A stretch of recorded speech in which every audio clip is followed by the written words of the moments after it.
عزیز طلباء و طالبات السلام علیکم۔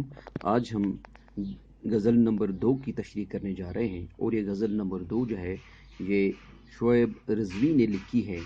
تو اس میں جو ہے پانچ اشعار پہ مشتمل یہ غزل نمبر 2 ہے۔ تو پہلا جو شعر ہے: کتنی بھوکی ہے کتنی پیاسی ہے زندگی دشت کربلا سی ہے، سب گئے شمع دل جلائے ہوئے خیمہ خیمہ بہت اداسی ہے، اس نے کتنی لطیف بات کہی، خود شناسی خدا شناسی ہے، پھیل جائے تو ایک کتاب بنے بات کہنے میں جو ذرا سی ہے، زندگی خودکشی نہ کر لے کہیں ہر تمنا خفا خفاسی ہے۔ تو پہلا شعر جو ہے کتنی بھوکی ہے کتنی پیاسی ہے زندگی دشت کربلا سی ہے۔ تو پہلے شعر کی تشریح میں جو ہے غزل کا جو مطلع ہے پہلا شعر، تو اس میں غزل کے مطلع میں شبیب رضوی موجودہ دور کی انسانی زندگی کی خستہ حالی کی تصویر کھینچتے ہیں اور اسے کربلا کے سانحے کی کرب ناکی سے تشبیہ دیتے ہیں۔ سانحہ کربلا بھوک پیاس درد و کرب اذیت اور بے سر و سامانی کا استعارہ ہے، اور یہی حال شاعر نے نزدیک دور نو کی زندگی کا بھی ہے۔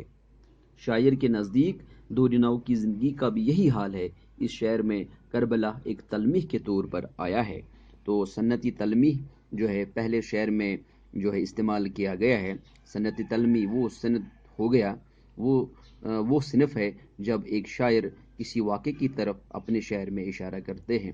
تو یہاں پہ کربلا کی طرف اشارہ کیا ہوا ہے، اور کربلا کا جو وہاں کا جو معاشرہ تھا اس وقت، اور وہاں کی جو حالت تھی، اس کو بالکل جو ہے مقابلہ کیا گیا ہے آج کل کے دور کے ساتھ، دور نو کے ساتھ، دور جدید کے ساتھ، آج کل کے دور کے ساتھ۔ یعنی آپ کربلا میں دیکھو گے کہ وہاں پہ بھوک تھی، پیاس تھی، ہر طرف جو تھی بد امنی تھی، تو یہ وہاں پہ تھی۔ تو آج کل کے بھی دور میں خصوصاً آپ کشمیر میں جب دیکھو گے تو یہ سب چیزیں آپ کو دیکھنے کو ملے گی کہ ہر طرف انسان جو ہے دوسرے انسان کا جو ہے خون کا پیاسا بن چکا ہے، تو اس کو مارنے کی کوشش کر رہا ہے، اس کو اذیتیں پہنچانے کی کوشش کر رہا ہے۔ تو ایک انسان دوسری انسان کی جو ہے انسان کو دیکھتا ہے کہ وہ بھوکا ہے پیاسا ہے، لیکن اس کے دل میں ذرا بر بھی اس کے لیے ترس نہیں ہوتا۔ تو یہ سب چیزیں جو کربلا میں تھی وہ آج بھی آپ اس زمانے میں بھی دیکھتے ہو۔ سب گئے شمع دل جلائے ہوئے خیمہ خیمہ بہت اداسی ہے۔ تو اس شعر میں ثانیہ کربلا کی بازگشت سنائی دیتی ہے۔ سبھی اپنے اپنے فرائض کے عین مطابق اپنا حصہ ادا کر چلے، شہید ہو گئے۔ یعنی جب کربلا کی جنگ تھی تو کربلا کے جنگ میں کیا ہوا کہ جو امام حسین رضی اللہ تعالیٰ عنہ کی طرف سے جو مجاہدین لڑ رہے تھے، تو وہ تو اپنا حق جو ہے ادا کر چلے، وہ تو شہید ہو گئے، اور اب ہر خیمے میں اداسی چھائی ہوئی ہے۔ اب تو ہر خیمے میں کوئی آدمی ہی نہیں ہے، اب تو صرف چھوٹے بچے اور عورتیں ہیں۔ تو اس طرح سے ہر خیمہ جو ہے خاموش ہے، اداس ہے، مایوس ہے، مصیبت زدہ ہے۔ جب امام حسین اور دیگر حضرات نے حق و باطل کی جنگ میں اپنے جانوں کی قربانی دی اور وہ دنیائے فانی سے انتقال کر گئے، تو خیموں میں ماتم کرتی ہوئی خواتین باقی بچ گئی، اس لیے ظاہر ہے خیموں میں اداسی چھا گئی۔ اسی مناسبت میں شاعر نے موجودہ دور کی زندگی کی طرف اشارہ کیا ہے۔ تو اس اداسی کو آج کل کی زندگی کے ساتھ آج کل کی زندگی کی اداسی کے ساتھ جو ہے مقابلہ کیا گیا ہے۔ آج بھی آپ دیکھتے ہو خصوصاً کشمیر میں جو حالات ہے، آج بھی آپ دیکھتے ہو کہ ایک گھر کے جو جتنے بھی فرد ہوتے ہیں ان کا جو ہے ان کو بھی صفحہ ہستی سے مٹا دیا جاتا ہے، اور بہت سارے گھروں میں آپ دیکھو گے صرف اب عورتیں اور بچے ہی باقی رہے ہیں۔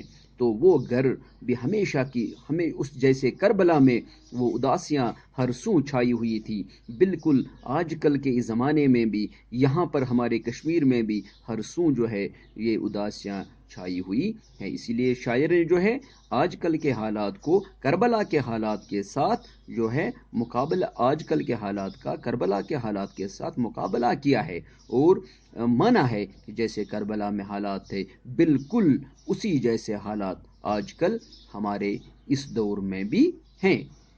اس نے کتنی لطیف بات کہی، خود شناسی خدا شناسی ہے۔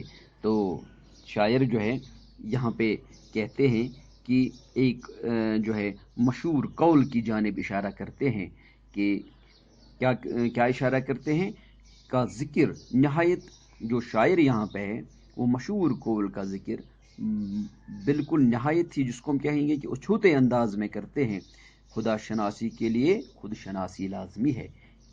یعنی کہ اگر آپ کو اس بات کی لگن ہے کہ آپ اللہ کو پہچاننا چاہتے ہیں، اس کے لیے سب سے پہلی جو بات ہے، پہلی جو شرط ہے وہ یہ ہے کہ خدا کو آپ تبھی پہچانو گے جب آپ اپنے آپ کو پہچانو گے۔ یعنی خدا کو پہچاننا تب ہی ممکن ہو سکتا ہے جب انسان پہلے اپنے آپ کو پہچانے۔ اپنے آپ کو پہچانے بغیر خدا تک رسائی ممکن نہیں ہے۔ آپ دیکھ چکے ہیں کہ یہ جو اپنے آپ کو پہچاننا ہے یہ ہے کہ اپنی خودی کو پہچاننا اور دوسروں کی خودی کا احترام کرنا، یہ ایک جو ہے ایک فلسفہ ہے، اور یہ آپ فلسفہ پڑھ بھی چکے ہیں اقبال اور انسانیت میں، جو علامہ اقبال رحمۃ اللہ علیہ کا فلسفہ ہے۔ یعنی علامہ اقبال رحمۃ اللہ علیہ کا جو فلسفہ ہے وہ خودی پہ ہے۔ تو اس طرح سے اسی خودی کو یہاں پہ جو ہے اس شعر میں اجاگر کرتے ہوئے شاعر نے کہا ہے کہ تب تک انسان خدا کو نہیں پہچان سکتا جب تک کہ وہ اپنے آپ کو نہ پہچانے۔ پھیل جائے تو ایک کتاب بنے، بات کہنے میں جو ذرا سی ہے۔ تو یہاں پہ شبیب رضوی فرماتے ہیں کہ جب ایک نقطہ کی وضاحت کی جائے تو ایک معمولی سی مختصر لگنے والی بات بھی نہایت طویل ہو جاتی ہے، اور اس قدر طویل کہ ایک کتاب کی صورت اختیار کر لے۔ یہ تو بات کی وضاحت کرنے والے پر منحصر ہے کہ اس میں بات کی تشریح کی کس قدر صلاحیت موجود ہے۔ کہ جیسے ہم دیکھیں گے کہ اگر ہم خودی کو ہی جو ہے تشریح کریں گے، صرف خودی کی ہی تشریح کریں گے، تو بہت ساری کتابیں جو ہے وہ اس خودی کے تشریح کرنے میں جو ہے لگ جائیں گی، اور خودی کی جو ہے پوری تشریح نہیں ہو پائے گی۔ اس لحاظ سے جو کبھی کبھی جو شاعر جو یہاں پہ کہتے ہیں، اس کے کہنے کا مطلب ہے کہ ایک ذرا سا نقطہ ہوتا ہے، ایک لفظ ہوتا ہے، اگر ہم اس لفظ کو کھینچنے کی کوشش کریں گے، اس کو پوری طرح سے تشریح کرنے کی کوشش کریں گے، تو بہت ساری کتابیں جو ہے وہ ہم لکھ سکتے ہیں صرف ایک ہی لفظ کی جو ہے تفصیلاً تشریح کر کے بہت ساری کتابیں لکھی جا سکتی ہے۔ تو یعنی کہ ایک ہی نقطے کو اجاگر کرنا چاہتے ہیں تو کئی کتابیں ہم ایک ہی نقطے پہ لکھ سکتے ہیں۔ زندگی خودکشی نہ کر لے کہیں، ہر تمنا خفا سی ہے۔ تو شاعر یہاں پہ کہتے ہیں کہ تمنائیں پوری ہونے لگی تو زندگی کرنے کا حوصلہ آ جاتا ہے۔ اگر کوئی بھی تمنا پوری نہ ہو پائے تو زندگی میں محرومی کا احساس نا امیدی کی حد تک بڑھ جاتا ہے۔ اگر انسان کی جو تمنائیں ہوتی ہیں وہ پوری ہونے لگتی ہے تو انسان کسی حد تک اپنے آپ کو جو ہے اپنے آپ کو وہ سٹیبل جیسے سمجھتا ہے، لیکن اگر محرومی کا احساس اس سے ہونے لگا، یعنی کہ یہ جو محرومیاں ہے، یعنی کہ زندگی میں جو ہے اس کو تمنائیں جو اس کی ہے وہ پوری نہیں ہوئی، تب ہم ان کو محرومیاں کہیں گے۔ تو وہ محرومیاں جو ہے وہ نا امیدی کی حد تک بڑھ جاتا ہے۔ ایک انسان کسی چیز کی تلاش میں ہے اور اسے وہ حاصل نہیں ہوتی ہے، اور ایک وقت ایسا ہوتا ہے کہ یہ انسان جو ہے اس چیز کی تلاش سے جو ہے نا امید ہو جاتا ہے، اور جب انسان کی جو محرومیاں ہیں وہ نا امیدی کی حد تک بڑھتی ہے اور وہ نا امیدی کے اندھیرے گڑھے میں اترتا ہے اور وہ خودکشی کو نجات کا ذریعہ سمجھنے لگتا ہے۔ جب ایک انسان نا امید ہو جاتا ہے تب اس کے دل میں خودکشی کا خیال آتا ہے، یعنی کہ اس کو لگتا ہے کہ اب میرے لیے کوئی بھی جو ہے میرے لیے یہ کبھی بھی میری خواہش جو ہے یہ کبھی بھی پوری نہیں ہو سکتی ہے۔ تب ایک انسان جو ہے